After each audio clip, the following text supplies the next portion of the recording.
ডাক পড়েছে এবার বাড়িতে, থাকবো না আজ থেকে বাপের বাড়িতে।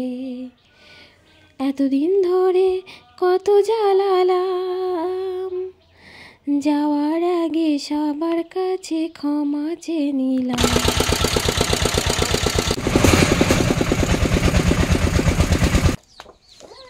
তো বন্ধুরা, অনেক দিন ছিলাম তো ক্যামেরার সামনে কথা বলতে পারছি না, তার কারণ কেন জানি না, ভীষণ কান্না পাচ্ছে। আর এটা শুধু আমার ক্ষেত্রে না, প্রত্যেকটা মেয়ের ক্ষেত্রে এরকমই হয়। আর আমি অনেকটা দিন বেশি ছিলাম, প্রায় 15 দিন হয়ে গেল বাপের বাড়িতে ছিলাম। তো এবার বাড়ি যাওয়ার ডাক এসেছে, তো বাড়ি তো যেতেই হবে। তো এই যে দেখুন, মোটামুটি রেডি হয়ে গেছি।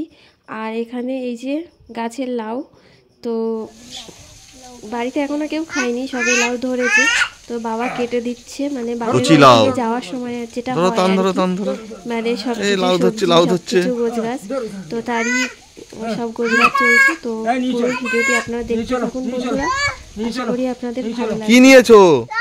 লাউ।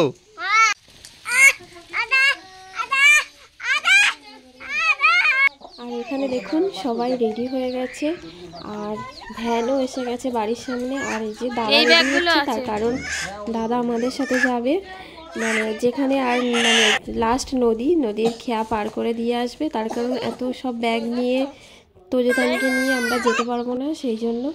তো ওই জন্য দাদাও সাথে যাচ্ছে, আর সব ব্যাগগুলো এবার ভ্যানে তোলা হচ্ছে।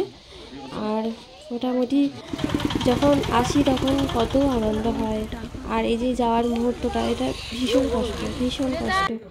আর এখানে দেখুন আমাদের আশেপাশে যেসব যারা আছে, মানে সব বৌদিরা সবাই এসে দাঁড়িয়ে আছে। আর এখানে যাওয়ার সময় প্রতিবারেই যেটা হয়, বাচ্চাদেরকে টাকা দেওয়া, তো সেই জন্য টাকা আলাদা করে খুচরো করে রেখেছিলাম, সেইগুলো ওদেরকে দিচ্ছি সবাইকে। তো আমার ভাইজিরা তো আছে, আর পাশে যারা ছিল, যেসব বাচ্চারা সবসময় আমার সাথে থাকতো, তো তাদেরকেও যেরকম আমার সাধ্যমতো দিয়েছি আর কি, বা দিচ্ছিলাম। আর ভ্যান তো এসে দাঁড়িয়েই আছে, ভ্যান এবার ছেড়ে দেবে। তো মোটামুটি বাচ্চাদের টাকা দেওয়া হয়ে গেছে। এবার এই যে বাবা আবার ব্যাগ খুলছে, তার কারণ হচ্ছে মানে ভ্যান ছাড়বে সেই মুহূর্তে আমার এক বান্ধবী, তো ওদের গাছের বেগুন হয়েছিল, তো আবার বেগুন পাঠিয়েছে, ওই জন্য বেগুনগুলো মানে আবার ব্যাগের মধ্যে ঢুকিয়ে দিচ্ছে। আর এই যে দেখুন সবাই দাঁড়িয়ে আছে, গ্রামের দিকে এটাই হয়, কোনো একটা বাড়ির মেয়ে যখন আসে আর মেয়ে জামাই যখন চলে যায়, তখন সবাই আসে, এরকমভাবে থাকে তাদের কাছে। আর এই যে এবার ভ্যানে উঠে যাব, ওই জন্য লাস্টবারের মতো মাকে একটু জড়িয়ে ধরলাম। আর কি বলুন তো, সব সময় আমি তো আসতে পারি না, কারণ অনেকটা দূরে, আর বিশেষ করে তোজোতানকে নিয়ে ব্যাগ ফ্যাগ নিয়ে সব সময় মনে করলেই যাওয়া হয়ে ওঠে না। তো কথায় কথায় টাইম হয়ে গেছে, ভ্যানও ছেড়ে দিয়েছে দেখুন।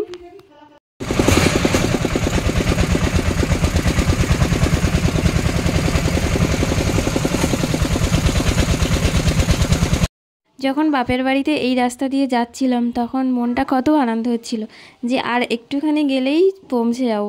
আর এখন যেন কেমন একটা হচ্ছে, যেন মানে ভীষণ কষ্ট হচ্ছে। তো কিন্তু যাওয়া আর আসা, যেতে হবে আসতে হবে, এটাই তো নিয়ম। তো তবুও মানে কষ্ট তো একটু হয় না। আর এই ফাঁকা রাস্তাটা দেখুন কত ভালো লাগছে, তাই না? কি সুন্দর ধান জমির পাশ দিয়ে রাস্তা হয়েছে দেখুন, ঢালাই রাস্তা। তো এখান দিয়ে যাচ্ছি, আর মানে ওই মুহূর্তটা বেশি কষ্ট হয়, যে মুহূর্তটা ফ্যানটা ছেড়ে চলে আসলাম, বাবা মা সবাই দাঁড়িয়ে আছে, ওই মুহূর্তটা বেশি কষ্ট লাগে। তো যাই হোক, কথায় কথায় আমরা কিন্তু অনেক দূর চলে এসেছি। আর সমস্যাটা হলো, তোজো আর তানকে নিয়ে না সব সময় যাওয়া যায় না, ওই জন্য ওদের দুজনকে নিয়ে যেতে গেলে বাড়ি থেকে আরও দুজনকে আসতে হয় এগিয়ে নিয়ে যাওয়ার জন্য ব্যাগ ওদেরকে। তার কারণ দুটো নদী পার হতে হয়, আরও দুটো নদী তো ব্রিজ হয়ে গেছে, নাহলে মোট 4টে নদী ছিল, সেখানে তো যাওয়া বিশাল মানে চাপের ব্যাপার ছিল। তো এখনও তো দুটো নদী আছে। তো যাই হোক, কথায় কথায় আমরা কিন্তু দয়াপুর বাজারে চলে এসেছি। আর এই যে দাদার সঙ্গে এসেছে আমাদের, মানে এই যে সব ব্যাগপত্র সব তুলে দিচ্ছে। আর এখানে দেখুন, মানে নৌকাতে উঠতে গেলে এখানে টাকা দিতে হয়, তো ওনার ঘুম পেয়ে গেছে, উনি ঘুমাচ্ছিলেন। তো যাই হোক, দাদা এই যে সাইকেলের উপরে করে সব ব্যাগগুলো নিয়ে নৌকাতে তুলছে। আর এই যে তোজোর বাবা আসছে, তো এবার আমরা এখানে টাকা দেবো, টাকা দিয়ে আমরা এবার চলে যাব, নৌকাতে উঠবো। তো চলুন পুরো ভিডিওটি আপনারা দেখতে থাকুন।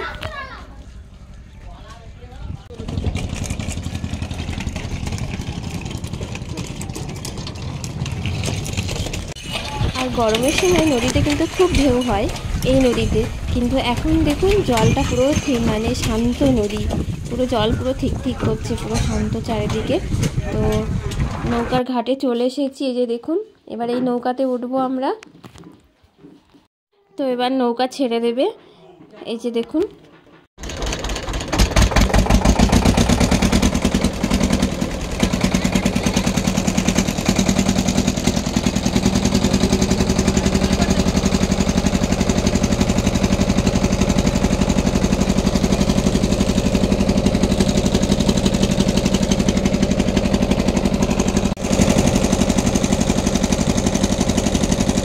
যাওয়ার সময় যখন এই নদীটা পার হই তখন কত আনন্দ হয়, মনে হয় আর কোনো নদী নেই, এই একটা নদী পার হব, পার হয়ে এবার ভ্যান ধরবো, একদম বাড়ির সামনে গিয়ে নামবো, ভীষণ আনন্দ হয়।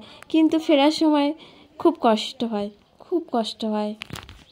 তো কথায় কথায় আমরা পাখিরালার পাড়ে চলে এসেছি, এবার নৌকা ঘাটে দাঁড়াবে, তারপরে আমরা নেমে যাব।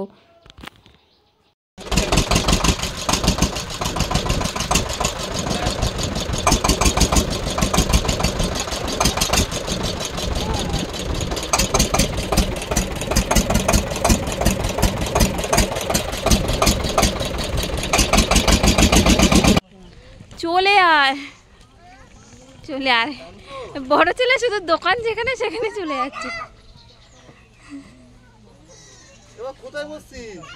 এটা মামার দোকান নয়, চলো চলো। এই দেখো। তো পাখিরালা থেকে আবার একটা টোটো নিয়েছিলাম, টোটো বুক করে নিয়েছিলাম, বুক করে একদম এই যে গোসাবার ঘাটে চলে এসেছি, এই যে।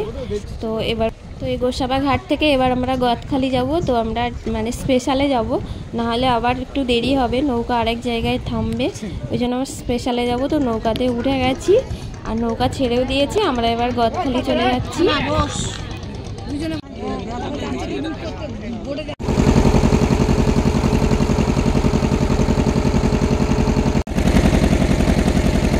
তো আমরা গদখালি চলে এসেছি, আর গদখালি এই যে দেখুন অটো স্ট্যান্ড বা বাস স্ট্যান্ডে দাঁড়িয়ে আছি।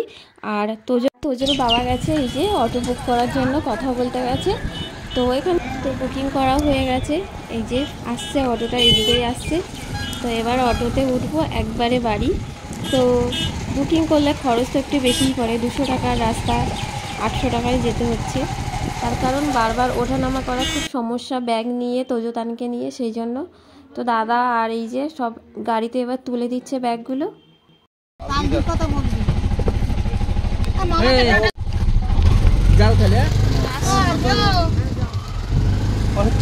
তো তোজোতান যখন হয়েছিল তখন তো করোনা ছিল, তো সেই থেকে সেই অভ্যাসটা থেকে গেছে, গাড়ি বুকিং করে যাওয়া, মানে গাড়ির সাথে মানে অন্য কোনো প্যাসেঞ্জারের সঙ্গে আমাদের যাওয়া হয় না, যতবারই যাই বাড়ি থেকে এইভাবেই মানে যতগুলো গাড়িতে উঠতে হয় সব এরকমভাবে বুকিং করেই যাই।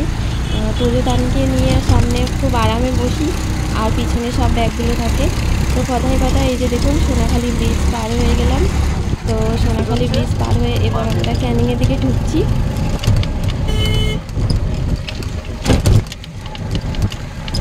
তো এবার সোনাখালি ছেড়ে চলে এসেছি ক্যানিং ব্রিজ। তো ক্যানিং ব্রিজের উপর দিয়েই এখন যাচ্ছি, এবার কাছাকাছি চলেই এসেছি।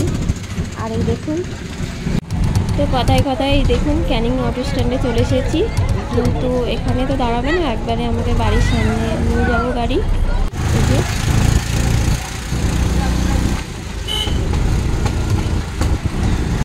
তো এবার মেন রাস্তা থেকে আমাদের বাড়ির গলিতে ঢুকবো, তো বাড়ির গলিতে ঢুকে গেছি। তো চলুন সঙ্গে থাকুন, একবারে দেখা হচ্ছে বাড়ির সামনে গিয়ে।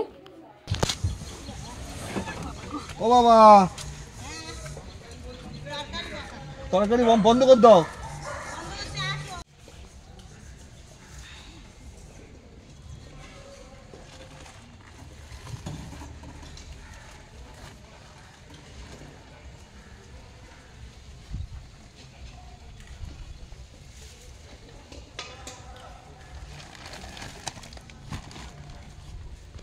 তো বন্ধুরা বাড়িতে চলে এসেছি।